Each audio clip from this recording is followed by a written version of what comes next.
welcome to the Sheboygan Area Schools Board of Education regular monthly meeting, Monday, December 15th, 2025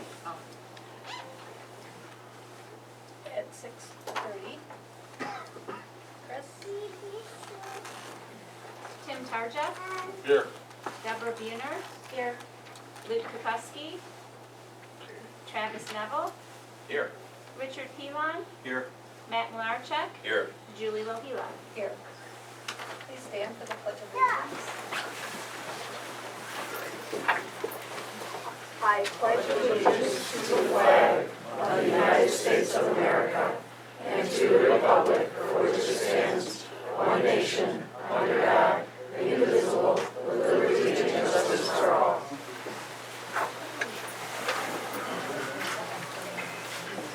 Okay, before we begin, I need a motion to amend the agenda to add the resignation of Elizabeth McNeil under Quality Education D2. I'll make a motion to amend the agenda. Motion made by Tim, support by Matt. Chris? Tim Tarja, Yes. Deborah Buhner, Yes.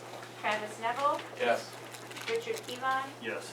Matt Malarchuk, Yes. Julie Lohila. Yes. Okay, the first thing on our agenda is student recognition. And Marty, are you coming up? Actually, we're going to start with Nick. Okay, we're going to start with Nick. Hello, I'm Nick Tenga, social studies teacher at Inverness Academy, and I'm here to announce our student spotlights for this month. We'll get started with our in-person student spotlight, which is Theodore Wolf. Come on. Edward, Ted Meister, or the many various names you'll hear around. Here, come over and stand up to the side. You'll do a little thing. Your Tedward one's underneath that. You can pop that up, switch if you want. Your shirt, lanyard. Teddy came to us last spring, initially as a virtual student, and is now working with us in person. And he is one of our hard-working students at Inverness, and he is very close to finishing up his credits, and we're super proud of him. We're super happy to have him in our class. He adds a lot of curiosity and vibrancy to the classroom, so we're really glad to have him with us this year. So, thank you, Teddy. All right, next up is our virtual student spotlight. For those of you who might not know, not only do we have an in-person component to our school, but we also have a virtual component where a lot of our students work at home on our mental learning program and correspond with us and from their homes, and they do that in order to complete their education.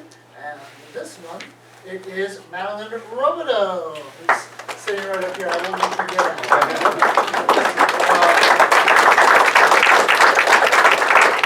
So, Maddie's been with us for a couple of years now, right?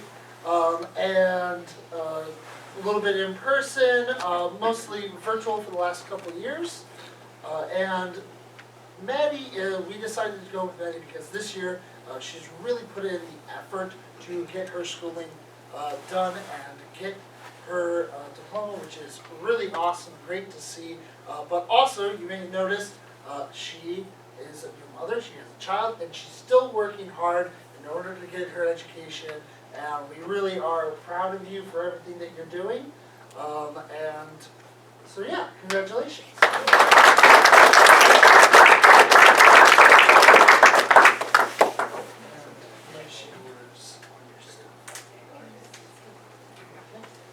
Thank you. Marty?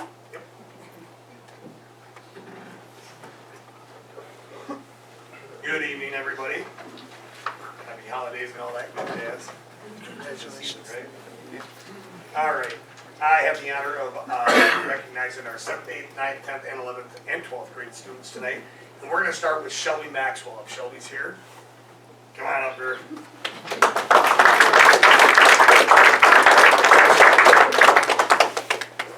So Ms. Maxwell was sponsored tonight by Ms. Gann, and she said Shelby is a dedicated and hardworking student, along with being a very important student leader.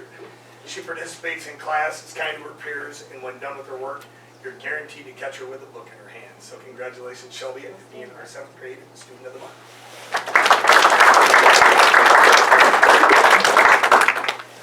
Next, we have Declan Robertson.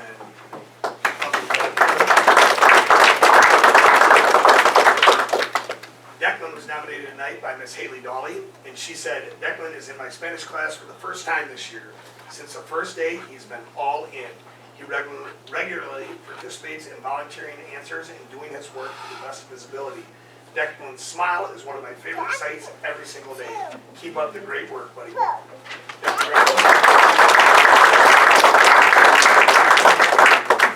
For the 9th grade, we have Tegan Custard. Tegan here, yeah. There are a number of great things that Mr. Wright shared about you. We have some of them highlighted tonight, but it says Tegan Custard is a responsible, diligent, respectful, and kind student who is very deserving of the Student of the Month Award. Even as a 9th grader, Tegan leads by example in his quiet perseverance and his work ethic. His resilience and determination, along with his integrity and work ethic, make me proud to nominate this excellent student and wrestler as Student of the Month. Congratulations. Mr. Wright also nominated our 10th grade student as Nicholas Benton here. Come on up.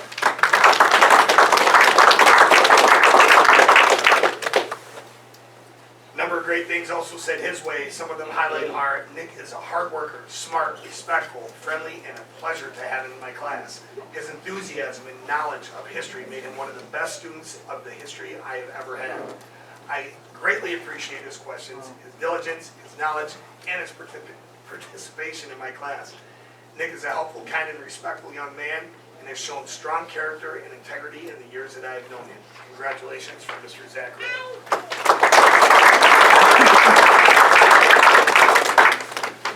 Next, we have our 11th grade student, Nicole Speeder.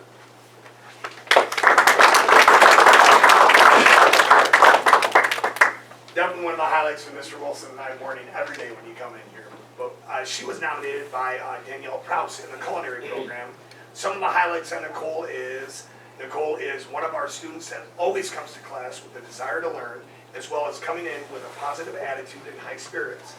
Nicole is always willing to do whatever job is asked of her with no complaints, even if it's in the dish room. Staying late or coming in early to help cater for different events. Summing it up, Nicole has definitely shown that she can be a leader and get things done in the most stressful times in the kitchen. So congratulations to Nicole. And rounding out our senior class is Nick Michael here. Not here, but we're going to talk about him anyways. Also nominated by Mr. Wright. Some of the highlights were Nick Michael is a friendly and active senior who is heavily involved in the school and is a well-deserving senior for the Student of the Month Award. Nick was a team captain of the Chiefs varsity soccer team. He's also a first-year wrestler for our varsity wrestling team. He has demonstrated to me outstanding hustle, integrity, and coachability in a short time on our team. In addition, he has good grades, is well-liked and respected by his teachers and classmates, and is a member of the yearbook class and Key Club. I'm proud to nominate Nick Michael as a senior for the Student of the Month Award. So, congratulations. Yeah, great kids. Very, very good kids. Thank you. Thank you. Student of the Month is the best part of the board meeting always. We're so glad to see the honors that are given out to the students. Also, we know that it takes a village to raise a child. And so if you are here supporting your student, please stand up so we can give you a round of applause.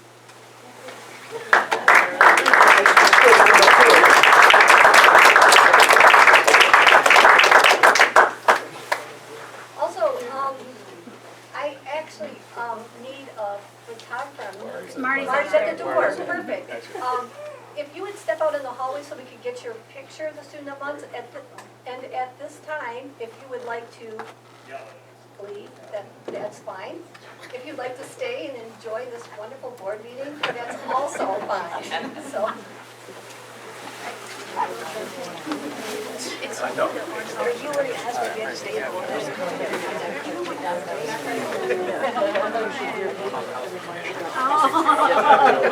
Yeah, you're out of here.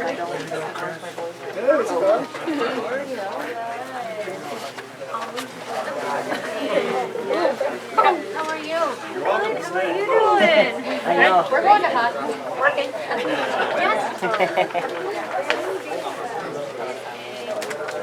She keeps Okay, saying my so the next thing on our agenda is the approval of minutes. And a motion to approve the minutes of November 24th, 2025, regular meeting. I'll make that motion. Motion made by Deb. And supported by Nat. Richard Pivon, Yes. Tim Tarja, Yes. Deborah Banner, Yes. Matt Malarchek. Yes. Travis Neville, Yes. and Julie Wahiba. Yes. The next thing on our agenda is President's Report, and I do have a couple things this month. First, last month, it was brought to the board's attention that the deadline was missed for the volleyball athletes to be recognized for regional recognition. I would like to express the board's sincere apology for missing the deadline. Corrective actions have already been implemented to ensure that this does not happen again, including improved tracking and internal review procedures. We remain committed to maintaining the highest standards of See you, sweetie. accountability and communication moving forward. Please, thank you for your understanding. And secondly, we also, last month, had a concern was raised regarding the nutritional value of our school meals. John Hausman, our food service director, has begun to address this concern in the following ways. Moving from a monthly menu to a 2-week menu to provide fresh food choices, removal of Pop-Tarts, pre-made waffles, pastries, and breakfast bars from the menu, adding parfaits, smoothies, and breakfast sandwiches, removing cranberries and replacing them with raisins due to the sugar content of cranberries, educating students about nutrition and providing taste tests for students, and these changes will occur in January. And we appreciate the concern being brought to the board, and I think as the year goes by, you'll see even more changes in that area. Okay, the last thing on my report this month is I would like to thank the board for an outstanding year of service. Each of you brings a much-needed strength to the board, and your dedication to our mission, your thoughtful leadership, and your willingness to serve have made a meaningful impact this year. The time, energy, and expertise you contribute do not go unnoticed. Because of your commitment, we have been able to navigate challenges, build on our successes, and continue moving Sheboygan Area Schools forward with confidence and integrity. On behalf of everyone we serve, thank you for your hard work, collaboration, and continued support. It is truly a privilege to work alongside such a dedicated, capable board. Thank you. Thanks, Julie. Let's give those board members a round of applause. My goodness. And the next thing on our agenda is the superintendent report. Great, I have a few things to talk with you about this evening, but first, Liz, if you could join me up here, you can help me with a couple things. I think everybody knows Liz McNeil. She's our special education director. The first thing I want her to help me with is this. She was instrumental in bringing this to my attention and to the board's attention, but essentially we were having difficulty finding homebound tutors, correct? And ideally what we found is that there was a disparity in the amount of wages between non-contractual hours that was already a part of the contract and what it was stated for homebound tutors. So we had a lot of discussion. You want to explain what a homebound tutor is, please? So a homebound tutor is for somebody that medically has to stay home due to a written doctor statement. We deal more with the home-based, and that's for discipline, for a longer period of time. If they were suspended due to, a assault or so many times of vaping, etc. If they are receive special education services, we still have to provide services to the student and give them an education, even though they're still, according to faith, even though they're still suspended. So, the law is 2 non-consecutive hours a week. We sometimes give more than that when we think it's a student that's really gonna apply themselves and work. And, but you have to, by law, have to have somebody to do this. And for $25 an hour, after the end of the day, the teachers are exhausted and we couldn't get anybody to pick it up. Yeah, because this is after the school day This is typically, after right? the So school after day. they teach a full day, then they go meet with these students for 1 hour twice a week. Yeah, about 8 years ago, I want to say, I don't know exactly when, but it was around 8 years ago, less than 10 years. They switched it from, it used to, that it had to be a certified special education teacher. And then they opened it up and said it could be any kind of certified teacher. So like right now, we have a social studies teacher, certified social studies teacher doing it for a student with this one of our And currently, students. we have 2 home-based students receiving services through this program. And I think we have a couple more that probably are gonna need some help as well, right, on the horizon? There's some on the So back. this is a motion for you guys today. When you get to it, just want to give you a little bit of background about what it is. This is an MOU because it does impact the teacher's contract. As you guys know, the teacher's contract expires this year. We're going to be negotiating for a new contract soon, but we've already made this move so that we can get some of our best teachers, best employees working with some of these kids that are struggling the most. Any questions about this MOU for Liz or I? Here's another reason why Liz is up here. I'm going to turn it over to her for a little bit, but it was quite a surprise to me on Thursday. Liz sent me an email, which I forwarded to all of you, but Liz McNeil will be resigning and stepping away, and I'll let her tell her story. So, I worked for 22 years for Sheboygan Area Schools. It's a wonderful place to work, a wonderful place to send your children. About 6 years ago, I decided to step into the admin role and away from students. You have yourselves an amazing admin team.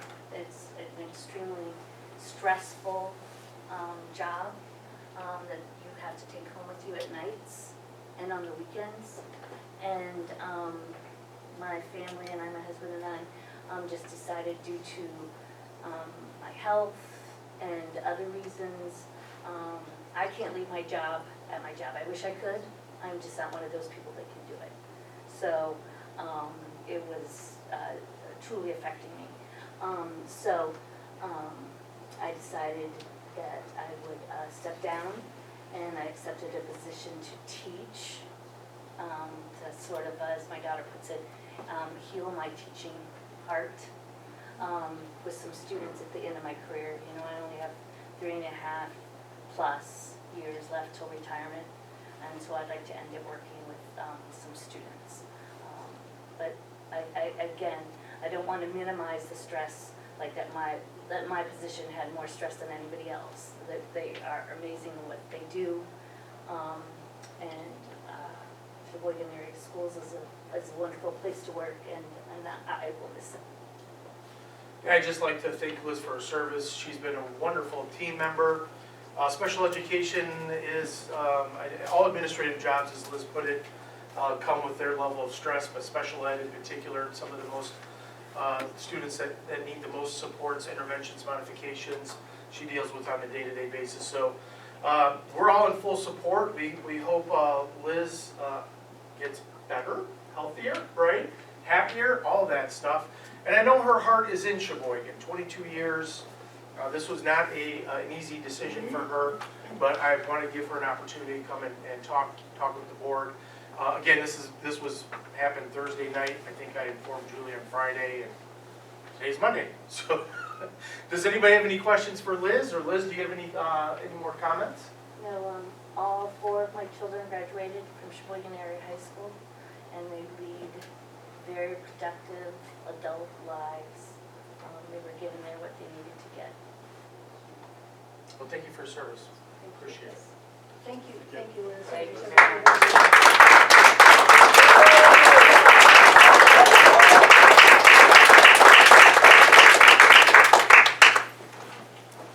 Ben Schley, step up here, please.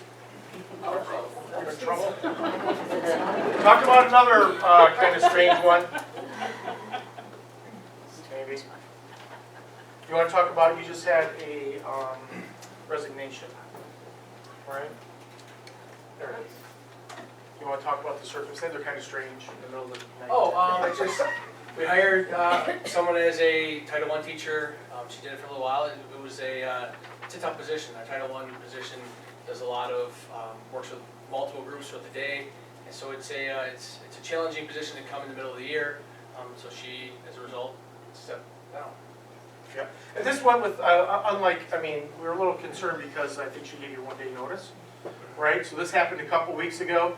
I really appreciate Ben and Ashley jumping on it and actually doing some interviews last week. And we actually, we're going to have a motion to accept Julie's resignation. But thankfully, since that time, which was December 3rd, and this is whatever, December 15th, we found a replacement. So you're also going to find in your packet that there's a motion for her replacement, which you want to talk a little bit about her. I think we found a good one. Yeah, Cindy Homont is, she's taught for 35 years. She just retired from Bishop Barrett this past school year. She was worked in the middle schools, works with lower L as well, but also was a intervention teacher, but also worked with gifted students. So she's got that wide range of the spectrum that we're kind of looking with, because our Title I teacher in our Power Hour intervention program doesn't work with just students that we're remediating. It's working on acceleration and trying to push kids as well. So she's kind of got skills on both ends of the spectrum. And so we're excited to hopefully at the end of today bring her in and have her fill that spot. I think with her experience in this type of position, it'll be a lot easier for her to step into this role that has a lot of moving parts to it. Yeah, and Ben, Ashley, and Jessica interviewed her in the first round. They sent her to Marlene and I, highly recommended. We interviewed and talked with Cindy, and we think she'll be a great fit. Retired from Bishop Baraga, and is just a teacher and wants to get right back into it, and loves the idea of working here in Sheboygan, right? Mm-hmm. Anything else? That's it. Thanks, Ben.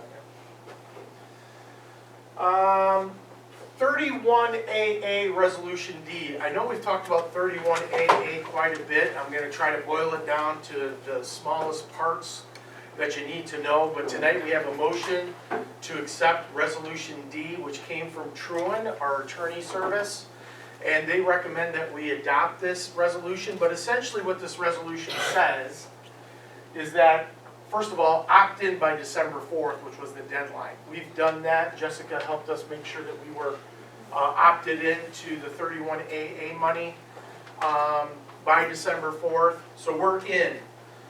Here's the weird part. The weird part is that there's a lawsuit against the state wanting the state to remove that unconstitutional language. They're not going to have a resolution for that language until the 19th. So what all of the attorney services throughout the state told school districts to do is go ahead and opt in, wait and see how the litigation plays out. On the 19th, they're supposed to have a verdict, they're supposed to have a conclusion. And if the conclusion is not what we hope it is, and that is the removal of the unconstitutional language, then we can pull out before the 30th.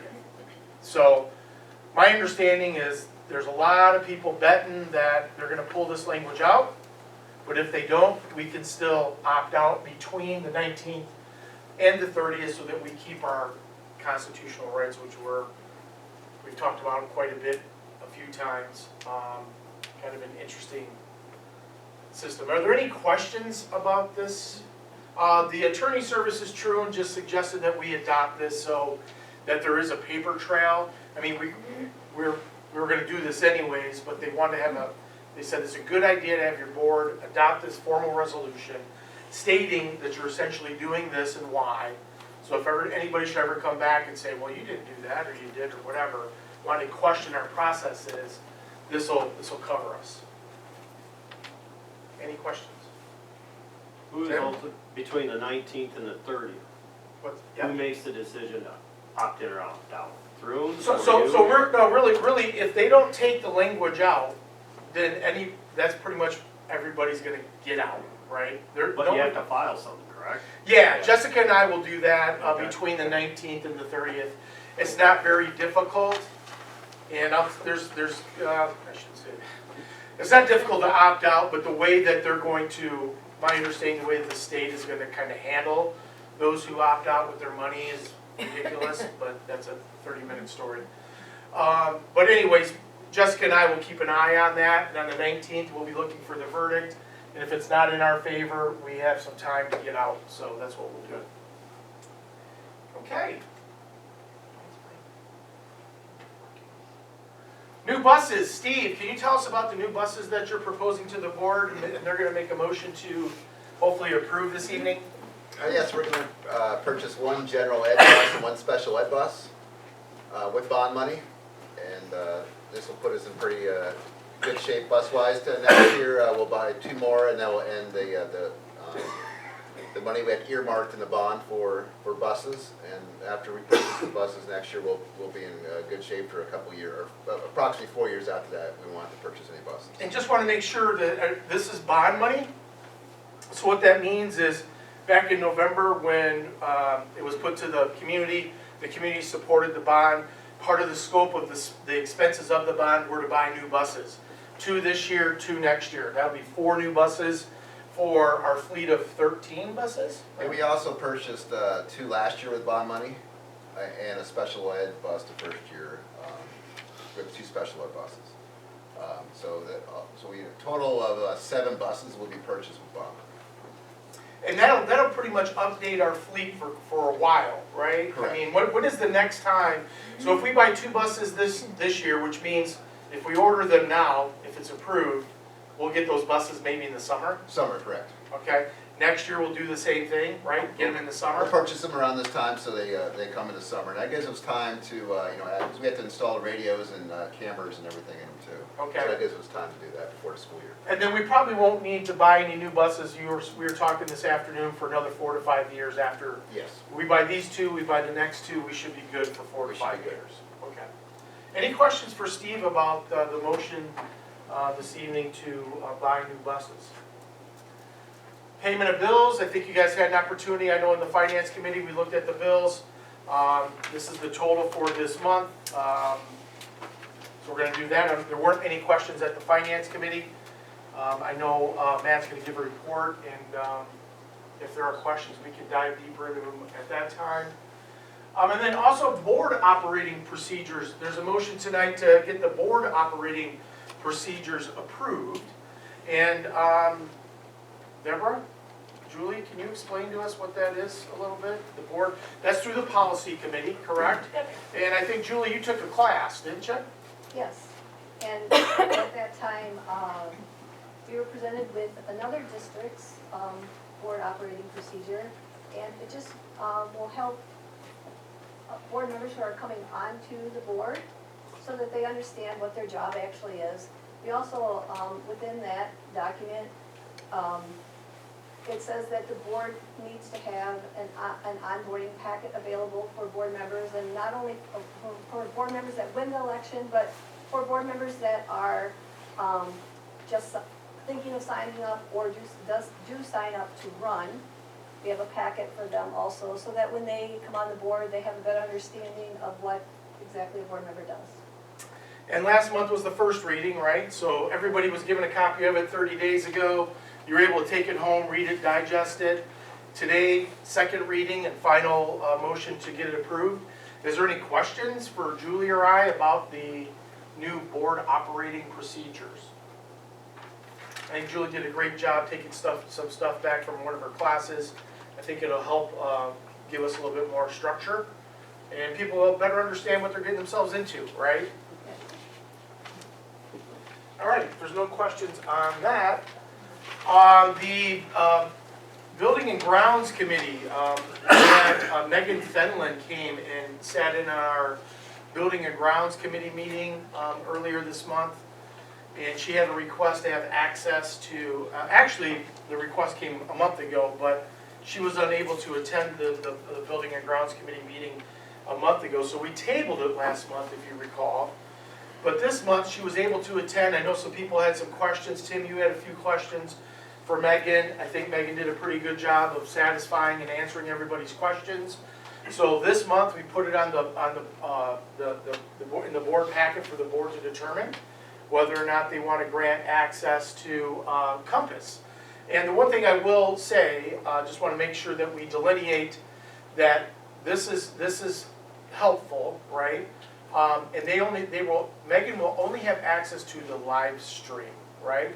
Because there was some questions about FERPA, and that would only be a problem if she had access to record and go back in time and some other things. But right now, the way that it was explained to the Building and Grounds Committee, it's just another set of eyes on the camera system to help with safety and security for the Inverness Academy, right? And you guys know, I believe, the Inverness Academy has approximately 50 in-person students. 15 of those students are Compass students or court-appointed students.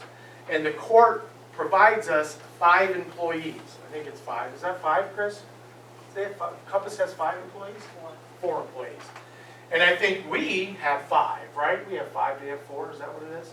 So there's 9 employees working with about 50 in-person students, and then also we work with another 50 online as well. So this would just add another set of eyes to the hallway, hopefully add a little bit of security, allowing Compass to have access to just the live stream. Those that were a part of the Building and Grounds Committee, did I miss anything, Tim? Yeah, we were gonna come up with some sort of written limitations of just what exactly that access constitutes, whether through policy or somewhere, so that it's not left to verbal. Yep. And right now, I think that what we verbally agreed to was that only the live stream, right? That was the big question. Are they going to have access to going backwards and or recording? And that question was answered at the meeting. So you guys will get a chance to vote on it today. Whether or not you want to grant Compass. But along Tim's question, is there a document that we're both? No document was created. I think there should be a document to say, hey, you know, I'm sure she's very trustworthy, but there should be a limitation to what she can, you know, just computer only, live stream only, blah, blah, blah, because if you don't have that, the scope's gonna expand over time. Yeah. And I think that's a great idea for the safety committee. Tim, I think you're in charge of the safety committee. I think that would be a great project for that committee to dive right into and start talking about a rough draft document. That could be appropriate. So if we don't feel comfortable voting on that today, we can make a motion, or excuse me, we can table that if we don't feel we're prepared to vote on it today. Any other thoughts?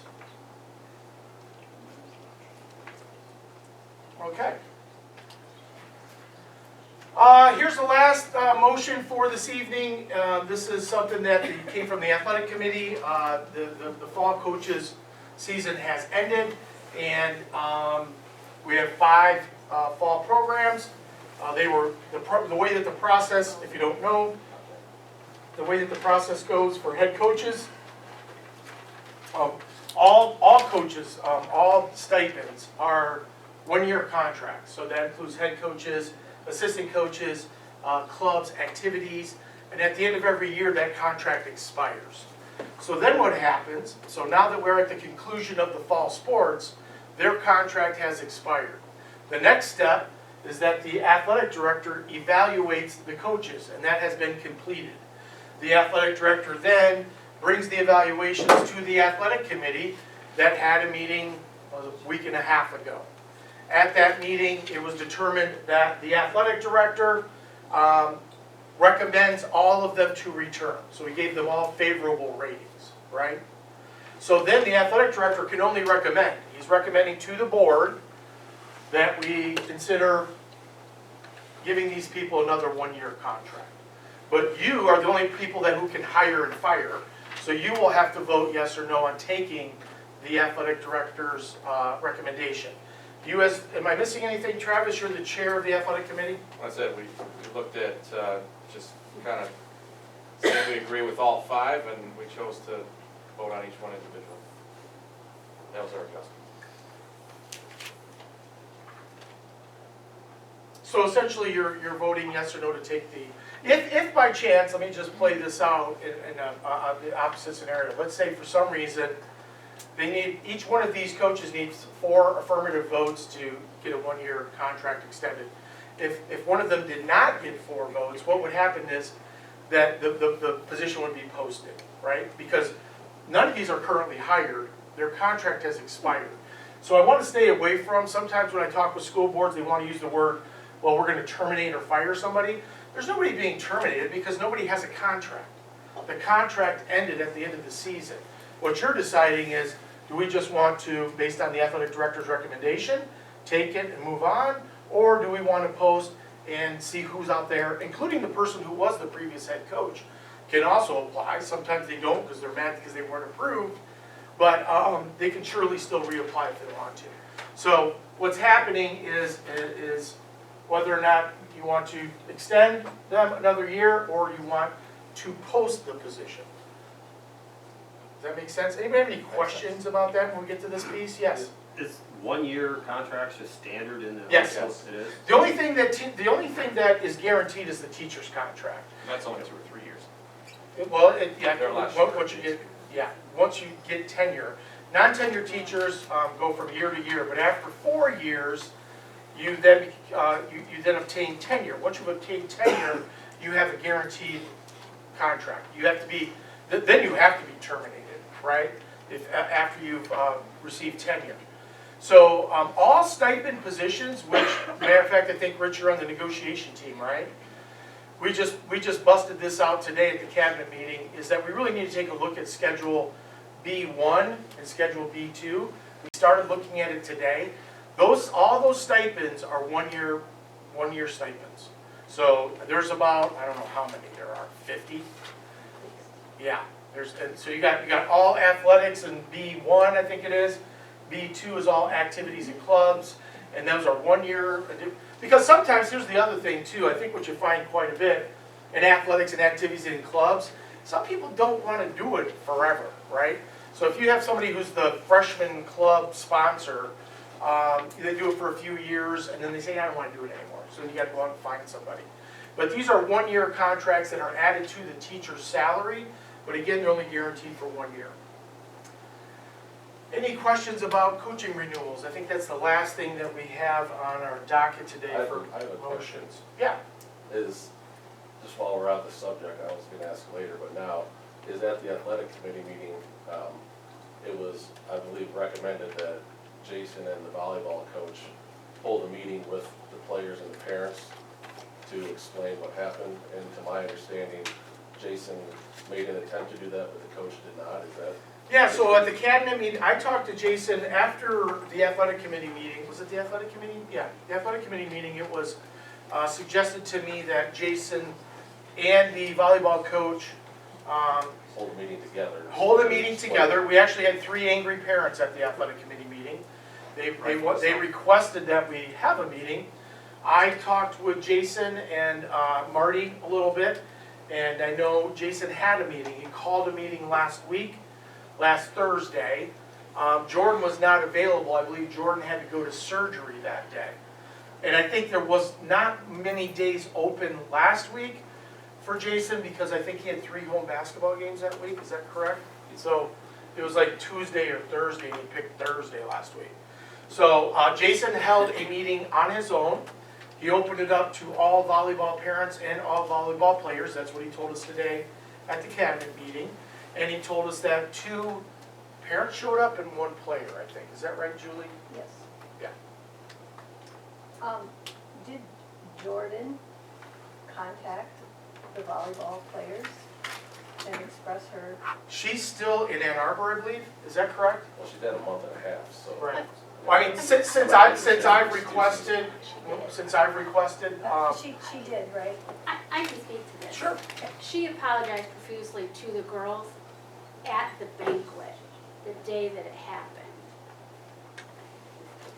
she also contacted all of the girls through text. She asked if they wanted to meet. I mean, she has made numerous contacts. Great, thank you, Heather. So, any other questions about athletic head coach renewal process? That's all I have for you. Thank you. All right, the next thing on the agenda is the curriculum committee update, which is me. We had our curriculum committee meeting on December 9th. The first thing on our agenda was the AI guide. The district has created an AI guide and it is complete.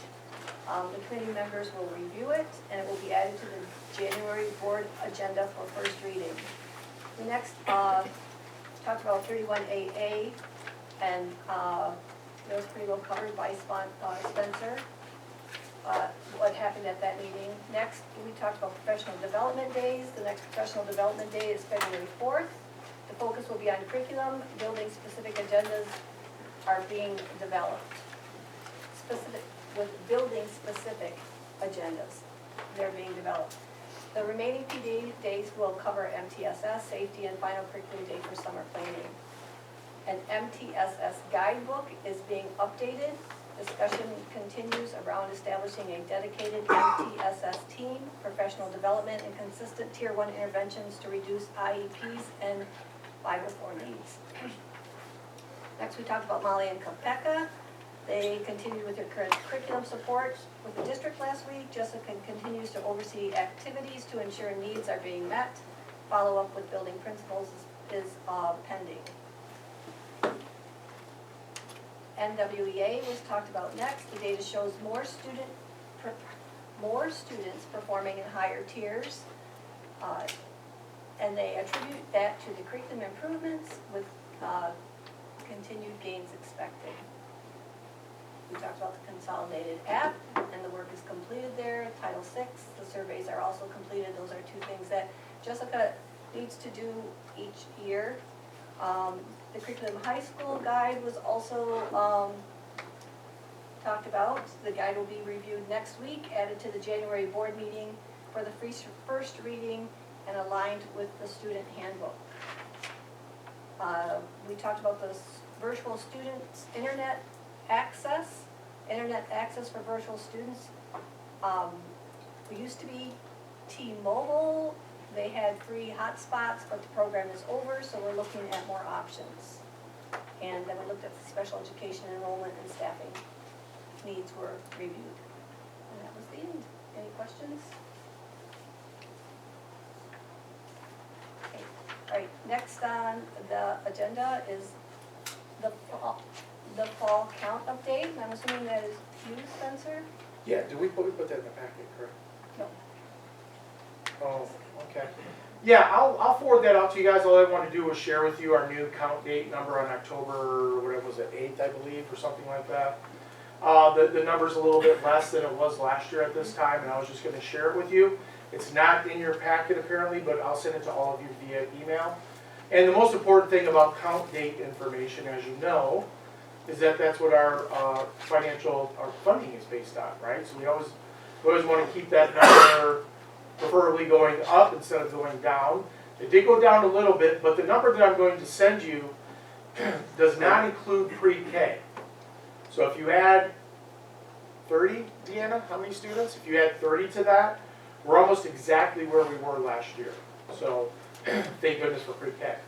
And hopefully, as we continue to improve East Elementary School, we do believe that there's an opportunity to add a third and possibly fourth section of pre-K.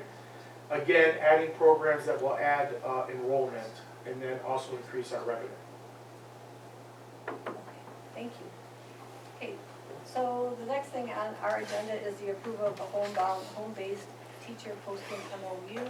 And Spencer talked about that. We're increasing the wage from $25 to $38 per hour, which is what all teachers get when they do work outside of their contract day.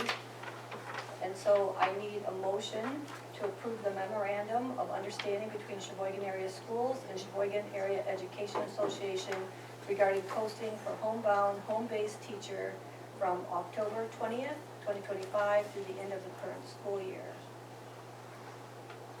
I'll make the motion to approve the memorandum about the MOU between Sheboygan Area Schools and Sheboygan Area Education Association. Support. Support by Rich. Any discussion or further questions? Seeing none. Chris? Richard Pilon, Yes. Tim Tarja, Yes. Deborah Buhner, Yes. Matt Malarchek, Yes. Travis Neville, Yes. and Julie Lohila. Yes. Okay, the next thing on our agenda is acceptance of resignations. We have the resignation of Julie McLaren, and Spencer talked about that along with Ben. And so are there any questions about that? Okay, so I need a motion to accept with regrets the resignation of Julie McLaren, Title I teacher, Sheboygan Intermediate School, effective December 3rd, 2025. I'll make that motion. Motion made by Matt, Support by Travis. support by Travis. Any discussion? Richard Pilon, Yes. Tim Tarja, Yes. Deborah Buhner, Yes. Matt Malarchek, Yes. Travis Neville, Yes. Julie Lohila. Yes. Okay, and our other resignation, to accept with regrets the resignation of Elizabeth McNeil, Special Education Administrator, effective December 19, 2025. Any questions? So I need that motion to. I will make that motion. Motion made by Deb, Support. support by Tim. Questions? Richard Pilon, Yes. Tim Tarja, Yes. Deborah Buhner, Yes. Matt Malarchek, Yes. Travis Neville, Yes. Julie Lohila. Yes. We will miss you. Thank you for all you've done for 22 years. You will be missed. Okay, the next thing on our agenda is the approval of a new hire. And Spencer gave us information on Cynthia Holman. Is that how you say it? Yeah? Holman? And she's looking to be hired as the Title I teacher. And so I need a motion to approve the hiring of Cynthia Holman as Title I teacher for Sheboygan Intermediate School. I'll make that motion. Support. Motion made by Travis, supported by Matt. Questions? Concerns? Discussion? Chris? Richard Pilon, Yes. Tim Tarja, Yes. Deborah Buhner, Yes. Matt Malarchek, Yes. Travis Neville, Yes. Julie Lohila. Yes. Okay, just make sure I didn't skip by anything. Next thing on our agenda is stable finances, and we have a finance and building and grounds committee update. Matt? Okay, first on the agenda was the Compass camera access request. We already talked about that, so I'm not gonna revisit it. Second topic we talked about was the transportation update with Steve with the buses, so again, I'm not gonna go over that because we already discussed it. Third was the facilities and update from Steve on some of the current projects. We're working still on getting a design on the high school bathroom update and on the intermediate school walkway covers. I think we're trying to scale that back and with a smaller footprint idea to have some sort of kind of covers for the kids out there when they're waiting in the pickup line. Steve requested a quote from the company that put in our high school new bleachers for intermediate school bleachers, because we just have a lot of issues with young kids now there and everybody else trying to climb up them when they go to watch a game there. They're fairly dangerous. Steve said the estimated amount was $143,000, which included permits and demo. He was gonna look into, I know the last time when we did the high school ones, we had some people come and demo it for free because they wanted the scrap. So Steve was gonna look into that, see how that goes, but, then we talked about, Steve brought up redoing the gym floor in the middle school. It's really never been done. They've just kind of redone the surface coat and not sanded it down and redid it like we did at the high school. Something like that, has never been done there, so it's kind of looking old and dingy there. Just thought if you're gonna redo the bleachers, maybe that would be a time then to redo the court there as well.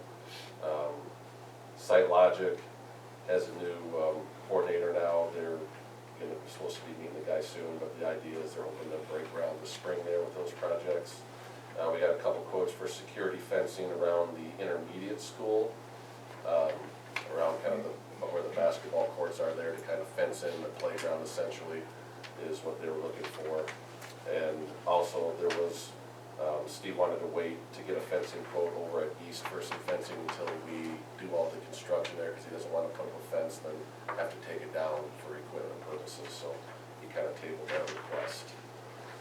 And then last, we just talked about a few other, we talked about the 31AA, so I don't need to go into that. Just a couple little things. The internet out at the football stadiums currently being paid by the football boosters, and they've kind of requested that the school pay for the internet out there. Basically, that's used for the radio broadcast and the huddle camera systems that are used out there. It's not very much, but I think Spencer is gonna look into too to see if we can run like a laser internet from the school over to the stadium in lieu of getting a separate service. He's gonna have Jordan look into that. We just talked about kind of a staffing update, who was retiring, where our seniority was, current staff councils. That's gonna continue to be evaluated as the year goes on. And then we just talked about the sinking fund that's, will have to be I believe it ends at the end of '27, so we would have to go to the voters again and probably sometime in '26 to have that renewed for the future. So we currently have about $1 million in there. I think we'll probably be down to 700-ish by this time next year. Just Steve's got some projects he's paying for out of there, so. And we talked about using maybe some of that money for the Inverness bathroom project, but scaling it back from what SiteLogic was originally proposing. And that was it. Any questions for Matt? Okay, the next thing on our agenda is the approval of 31AA Resolution D. And Spencer's talked about that. So I need a motion to approve the resolution D for 31A grant. I'll make that motion. Motion made by Matt, Support. support by Tim. Any further discussion? Richard Pila, Yes. Tim Tarcha, Yes. Deborah Buhner, Yes. Matt Malarchek, Yes. Travis Neville, Yes. Julie Lohila. Yes. Okay, the next thing on the agenda is approval of the new bus purchases. That's been also talked about, so I need a motion to approve the purchase of one conventional 77-passenger bus in the amount of $158,979 and a 53-passenger bus in the amount of $165,307. I'll make that motion. Support. Motion made by Matt, second by Travis. Any discussion? Chris? Richard Pila, Yes. Tim Tarcha, Yes. Deborah Buhner, Yes. Matt Malarchek, Yes. Travis Neville, Yes. Julie Lohila. Yes. Okay, the next thing on our agenda is the approval not the approval, the acknowledgement of bills. So, I need a motion to acknowledge the payment of the regular and bond invoices in the amount of $766,478.54. I'll make that motion. Motion made by Matt, Support. support by Tim. Discussion? Chris? Richard Pila, Yes. Tim Tarcha, Yes. Deborah Buhner, Yes. Matt Malarchek, Yes. Travis Neville, Yes. Julie Lohila. Yes. Okay. The next thing on the agenda is the approval of board operating procedures. There are some I have a corrections. list Okay, of the things that one of the first things we needed to make a decision on was on page 9, on the public comment section. Do we want to leave that at 3 or 5? Or leave it at 5 or take it to 3? I would like to, my vote would, like, I think 5 minutes. But what everybody else thinks. We haven't had any problems with 5 thus far, right? Yeah, we've never really, Not nobody's gone that with that. I'm aware of. I So think 5's fine. leave it at 5? Okay. We've had some really good comments, actually, 5 minutes. On page 14, what did y'all think about that color code system? What section? I'm sorry, it would be 2.5, 2.5, letter B.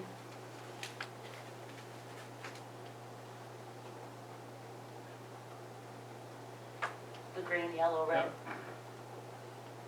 It was just a suggestion.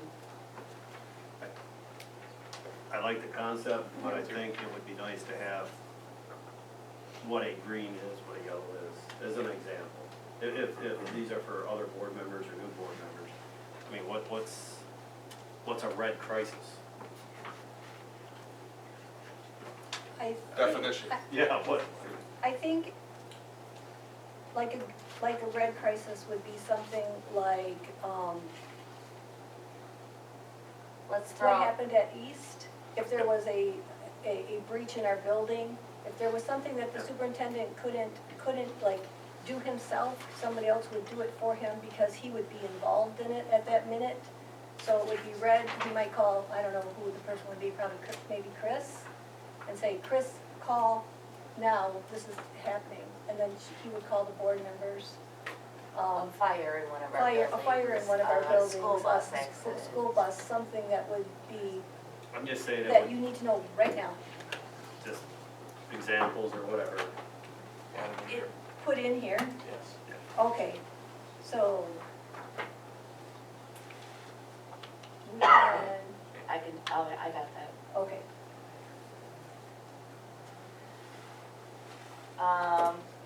2.6, thoughts on having that statement on the website, that just kind of restates that the school board members are primarily charged with vision, budget, goals, policy for children. Operational staffing issues should go through the building principal first, then to administration.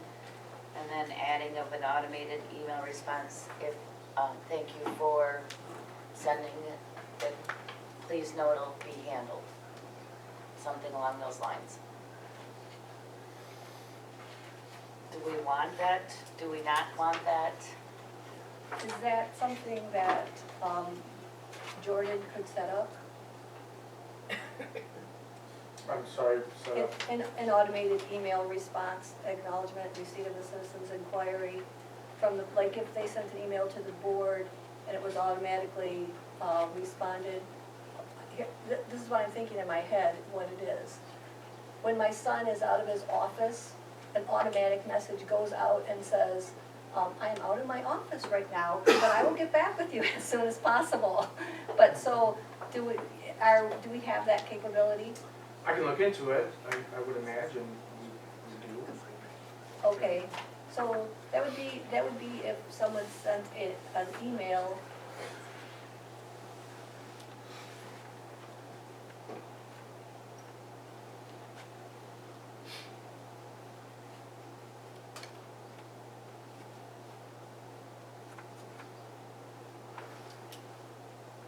So a person can, To what email address are they emailing? okay, so if there's a complaint, or anybody in the community can go to the school's website, click on our names and email us. Okay. Everybody's received communications through the school. I wouldn't want I wouldn't want like a fake response if I was emailing, like I would wanna know the person actually took the time to read it and responded back to me. If somebody, if I'm emailing somebody, I would want them to like I agree. respond, so they Yeah. know, so I know they actually read it, not just getting a blanket response, like that would probably anger me even more. If you were emailing because you were angry, maybe you're emailing to say how great a job But- you've done. I don't get a whole lot of those emails. I don't get any. Okay, so we can just wipe that section out and,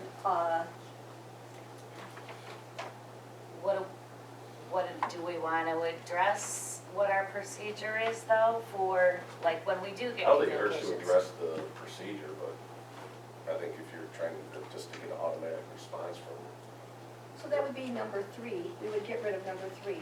I think it's good to have the procedure on the website so Yes. people understand, like, Absolutely. Yes. to go through the principal first, then the superintendent, then to the Board of Education. So if we just eliminated number 3, Just the automated response. is that I agree with what Yeah, that. I think that would be appropriate. and you agree with that, Travis? I do. Rich? Yep. Kim? Yes? Okay, we'll get rid of that, number 3. I had that down too.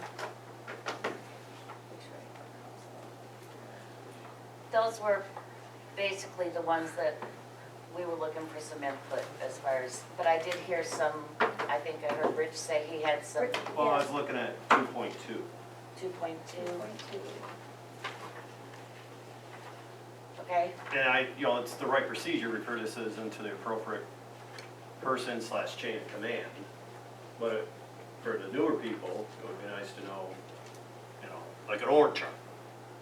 An updated org chart with contact information that, you can sit there and say, hey, oh, I'm sorry, don't talk to me, talk to Ben Sly, here's his number, or whatever. Yeah. And the chain of command is listed in here, but I don't know exactly where.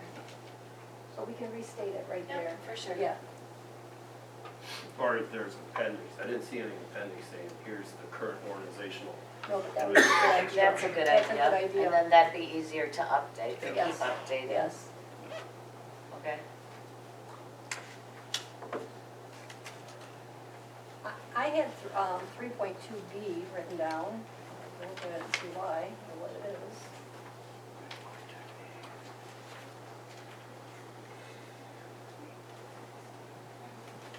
I'm sorry, Julie, what number? 3.2B. That's new board member. That was the orientation. onboarding I just, packet? yep, I just wanted to look through there and see if those are all like capable things that we can get a hold of, like, to put in the packet. I wanna make sure that it's in our abilities to do that. I mean, there's things in here, so it has, the district info sheet, board member term of office and information, we do have that, I know. Board of Education scheduled monthly meetings, we have that. Board operating procedures and code of ethics, that's in here. Budget updates, that would be, I don't think, we could cross that. that could probably That could cross come off. off. Most recent audit report, cross that off. Or maybe have one so they can look at it, maybe that might be a good idea. No, I think I was handed one when I first So- came on. That without explanation, I think is A lot? a lot. Yeah, I agree. The school district calendar, we have that, central office and staff directory. Can we get a hold of that? Okay, so we're good with that. Student code handbook. We have that, right? Collective bargaining contracts, I don't think they need to be in the packet. I don't think we do either. Superintendent and other employees' contracts, I don't think they need to be in the packet. MASB school revised code, I did look that code up, and, I think that would cause a lot of confusion, but. I guess Take we're that gonna- out? Yeah, I think just take it out. A sample board packet or a board packet, I'm not too sure about that either.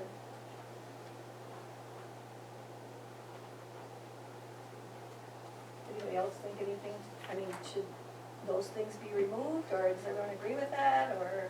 I'd remove it, but I think what we're missing is, at least someone gave me the MASB open meetings Open meetings. rule book, and Rule there's book. another rule book that needs to get. Joseph suggested or something, Tim recommended to, Um, there's another book, And, Johnson's maybe. Because it's not specific to Sheboygan, it's just, Yeah.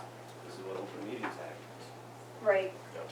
right, I think it's MASB. yep, that would be good, and also, the school email and access, being shown access to MASB site, that probably should be in there. And it says list of acronyms, oh boy, would that be a list? That would be a lot of, would be a big list. So, we have that? Oh, Chris has that, so we're Look good. at that, she has it. Perfect. So, are those changes good? Anything else we should add?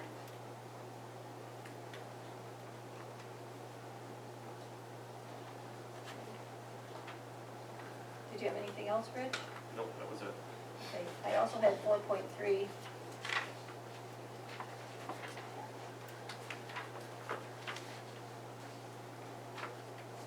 No, not 4.3, I'm sorry, 4.6C.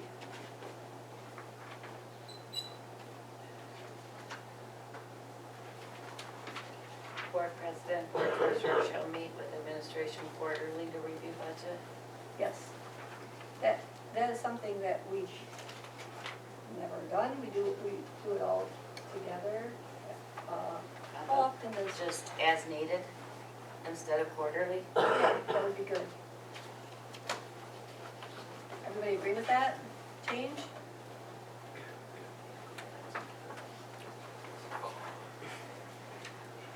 And 6.1C.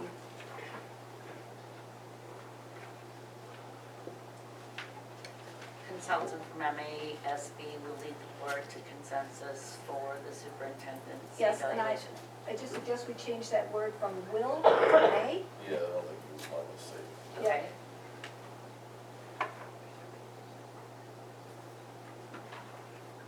And that's all I had. Anybody else have anything? Okay, so we can still approve this, with the change, so as long as we add that to the, yeah. So, I would propose that we table this motion until there's so many refinements here, until this document is cleaner and finalized. Gives everybody a chance to get all their input on here and get this, just a little bit too much work in progress happening here today. yeah, Agreed, that's fine with me. okay, so I need a motion to table the motion to approve the operating procedures. I'll make a motion to table the board operating procedures. Support by Travis. Okay, so motion made by Nat, supported by Travis. Richard Pilon, Yes. Tim Tarja, Yes. Deborah Buhner, Yes. Matt Malarchuk, Yes. Travis Neville, Yes. Julie Lohila. Yes. Okay, so, I'm just gonna make sure, since I often forget things, make sure I didn't put anything on the page. Okay, so, the next thing on the agenda is approval of the Compass camera access, and, Spencer talked about that. I need a motion to approve the access to live camera feed to Compass for the purpose of additional safety monitoring. Is there any discussion about that? Yes, I'd like to make sure that there's a stipulation that the guidelines will be, a draft will be created and presented to the board for approval as soon as possible in 2026. Can we modify that motion? Because it says now you're allowing them to have access to live camera feed, but it doesn't say where. We could take Well, we this can, as we well. can always You revoke could- the access too in the future. No, but I mean, if you make the change to the modification, at the desktop located in. You or can at- change the motion anywhere, any way you like, so you can. I mean, I'd like to you go can back to where, whoever passed that out, where did that go? There was something, maybe it's in an email, or in your presentation where it said, live access only at the desktop located in Uranus Academy. You can Okay, make, yep. just make whatever Just motion make- you I'd want. like Yep. to make that change. Then I'd be okay with it for Can now we- until we can come up with a Can procedure. you state it in a motion? I need the To motion. approve access to live camera feed located at the desktop in the Compass office at Inverness Academy for the purpose of additional safety.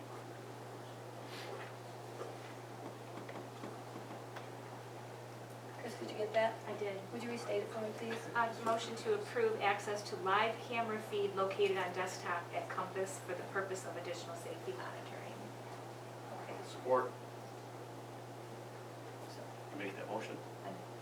So. I'll make that motion. Well, you made it by saying that. Yeah, okay. Motion made by Travis. Travis? No. Motion made by Rich, supported by Travis. Any discussion? Richard Pelon, Yes. Tim Tarja, Yes. Deborah Buhner, Yes. Matt Malarchuk, Yes. Travis Neville, Yes. Julie Rosa. Yes. Okay, next on our agenda is the athletic committee update. Alrighty. So we're looking at putting an elevator into, would be the weight room area there above the gym. And it looks like it's gonna be a lot less expensive than originally estimated, but still a little over budget. Anyway, we're gonna put it outside of the building, which is gonna just allow us to move larger things up and down, like for example, I don't know, weight equipment.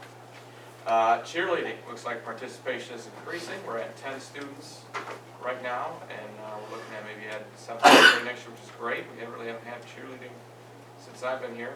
We ordered some new uniforms and mats for them as well to practice on. Currently, they're using our old wrestling mats for practice, which is good. At least they've got something for now. Our basketball court was dedicated to Scott Hancock on December 9th. That event was well attended by former players and coaches. If you guys aren't familiar, he's been coaching here for 50 years. That's pretty impressive. We did finally put together an athletic bus for the purpose of going to away contests. It's pretty cool looking. If anyone wants to see it, I've got a picture of it on my phone. Come up after the meeting, I'll show you. Or also, Mr. Fleming's got one as well. I think Matt does too. Anyway, we've got that. It's in. It looks really cool. We're going to try to avoid driving in the snow or salt, just to protect the vinyl coating that's on it, make it last a lot longer that way. Middle school bleachers are really set up kind of weird. There's only 3 steps there, and then it's just all bleachers anyway. It's difficult to access, so Steve thankfully looked into getting a new set. We estimated that at about $143,000. We could probably save a little bit, $5 grand or so, by having a scrappy company come do the demo for us. And that money will come from our sinking fund, which is great. That's already there. We still don't have an update on our championship banners in the gym. Those were in the process of being ordered when I started on the board, which was about 14, 15 months ago. So still not sure what's going on there, but they'll come eventually. We currently have some open coaching positions. That's JV softball, girls head track, girls assisted track. And we did also approve that now administrators can and will coach for us, which is great. Before we had some language saying that administrators couldn't coach, and I think that's just that's us being negligent, not tapping into the talent that we have in our administrative pool. We wanted to make sure that we are clear about what the expectations are when we do that, of course, and we clarify that. Fall coaching evaluations are complete, as Spencer mentioned. Yep, we already talked about that.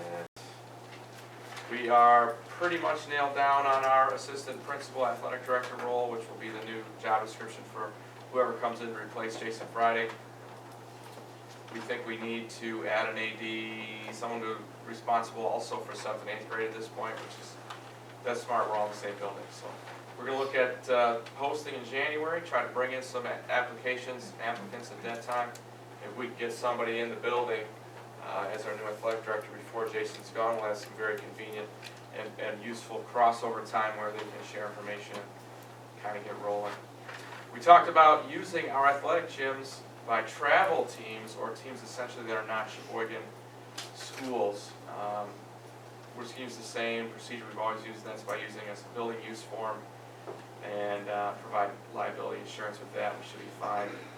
Only when proper procedures are followed, of course, the principal needs to be involved, all those usual things. Matt talked about the football stadium internet. We went through that. I think we'll be fine on that one. And then we talked again about the volleyball situation. Missing the all-region player submissions.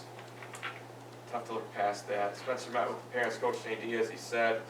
We still have frustrated parents and kids, as they should be. Yeah, I don't feel like that's completely resolved yet, but that's where we are with athletics. Any questions for Travis? Okay, next on the agenda is approval of fall coaching renewals. We talked about them, so I'm just going to read the motion one at a time here. So first, we need a motion to approve the renewal of the boys varsity soccer coaching contract to Ryan Davis for the 2026 season. I'll make that motion.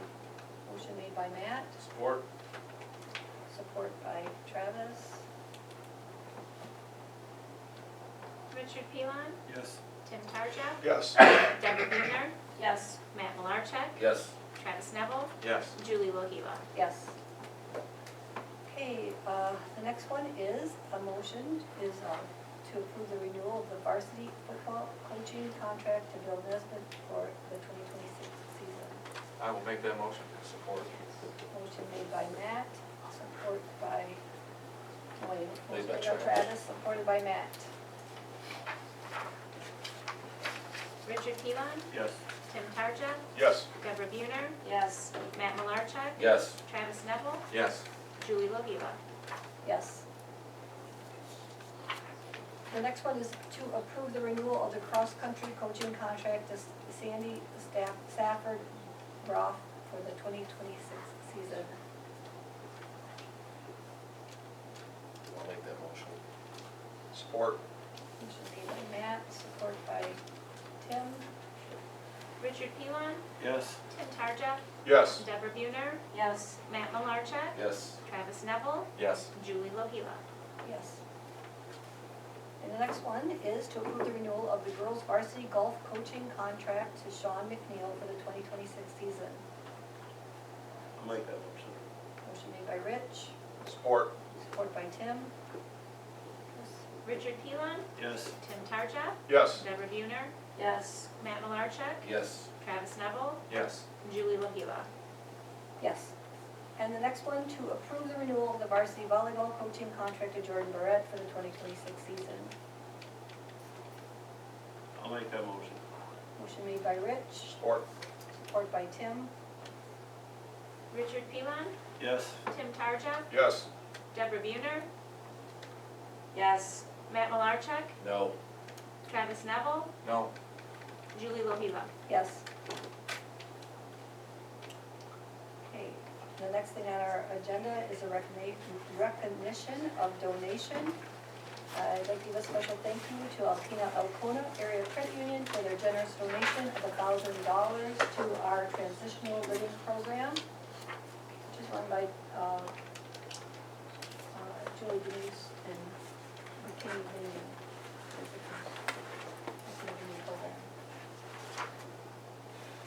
At this time, I would like to ask if there's any public comment. Seeing none, I need a motion to adjourn. Make that motion. Support? Motion made by Matt, support by Tim. All those in favor? Aye. Motion adjourned at 7:43. 7:43. New record.